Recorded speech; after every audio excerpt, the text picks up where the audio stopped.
Bonjour tout le monde, j'espère que tout le monde va bien.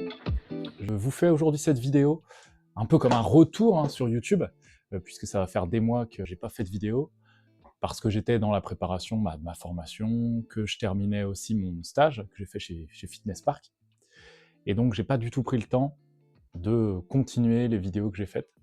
Maintenant que j'ai obtenu mon diplôme, comme vous l'avez vu d'ailleurs pour ceux qui me suivent sur les réseaux, et je vais avoir le petit papier et même la carte pro d'ici la fin de l'année. Aujourd'hui, je vais commencer une série de vidéos qui va être basée plutôt sur l'alimentation, parce que c'est un sujet déjà qui me passionne, et aussi parce que je me rends compte, avec les différentes personnes que j'ai pu suivre ces derniers mois, qu'il y avait vraiment un manque d'informations, un manque de connaissances sur tout ce qui était alimentation.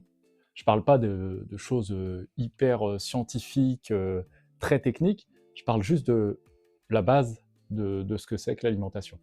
Donc le thème de la vidéo que je vais faire aujourd'hui, ça va être le métabolisme. Donc pour commencer, qu'est-ce que c'est que le métabolisme? Donc le métabolisme, c'est l'énergie que votre corps va dépenser sur un laps de temps donné. Donc là, on va dire sur 24 heures. Pour vous parler de cette notion, il faut comprendre qu'il y a déjà deux parties qui la composent. La première que je vais aborder aujourd'hui, ça va être le métabolisme de base, et la seconde, ça va être tout ce qui est notion de dépenses qui vont s'additionner à ce fameux métabolisme de base. Donc le métabolisme de base, ça va être ce que votre corps dépense quand vous êtes allongé, je regarde par là parce qu'il y a mon lit, quand vous êtes allongé, que vous ne faites absolument rien.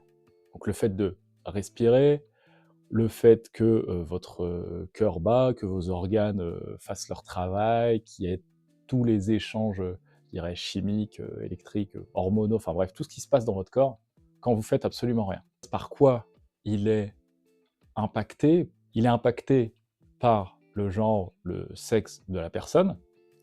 Donc si c'est un homme ou une femme, la dépense ne va pas être la même, en fonction aussi de la taille, du poids de la personne, et aussi de sa masse musculaire.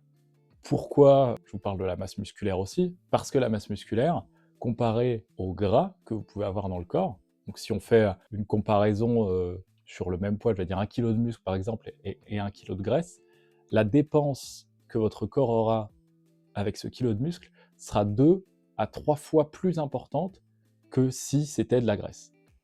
Donc c'est là où on comprend que à partir du moment où on a une masse musculaire un petit peu plus développée, ou même beaucoup plus développée, on va dépenser soit un petit peu plus d'énergie, soit beaucoup plus d'énergie, et donc potentiellement pour une perte de poids, ou même si on cherche justement à prendre du muscle, on va adapter son alimentation et ses dépenses. Voilà la notion dont je voulais vous parler aujourd'hui, qui me semblait vraiment très importante. J'ai fait une vidéo assez courte pour que ça puisse être facilement assimilable, et de toute façon, la semaine prochaine, je vous ferai une vidéo sur toutes les dépenses et tout ce qui va impacter, en plus du métabolisme de base, l'énergie que votre corps va dépenser sur une journée.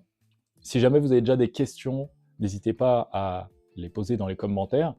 Si vous voulez avoir un suivi et avoir même un entretien avec moi, puisque je propose des consultations pour justement discuter de conseils sportifs, de conseils en alimentation, n'hésitez pas à me contacter sur les réseaux, puisque de toute façon je vais mettre les liens et toutes les informations en dessous de la vidéo. Je vous souhaite à tous une très bonne journée. Là on est dimanche, donc profitez bien de votre dimanche, et surtout prenez soin de vos proches.